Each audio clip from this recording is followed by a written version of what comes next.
মার্কিন যুক্তরাষ্ট্রের অধিকৃত ক্যারিবিয়ান সাগরের মধ্যে ইউনাইটেড স্টেটস ভার্জিন আইল্যান্ডসের অংশ ছিল লিটল সেন্ট জেমস নামের একটি দ্বীপ। ১৯৯৮ সালে American billionaire Jeffrey Epstein $৮ million দ্বীপটি কিনে নেওয়ার পর এর নাম হয় জেফস্টিন আইল্যান্ড।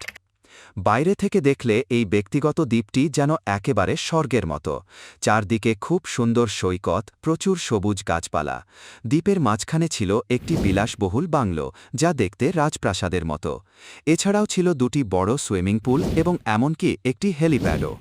কিন্তু এই স্বর্গের মতো জায়গার ভেতরেই লুকিয়েছিল এক ভয়ঙ্কর অন্ধকার সত্য। ১২ থেকে ১৭ বছর বয়সী কিশোরীদের এখানে পাচার করে আনা হতো এবং তাদের ওপর নির্যাতন চালানো হতো।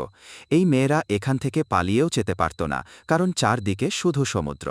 সবচেয়ে অবাক করার বিষয় হল, এই দ্বীপে পৃথিবীর বিভিন্ন দেশের ধনী মানুষ, বিলিয়নিয়ার এবং নামকরা সেলিব্রিটিরা তাদের অবকাশ যাপনের জন্য আসত।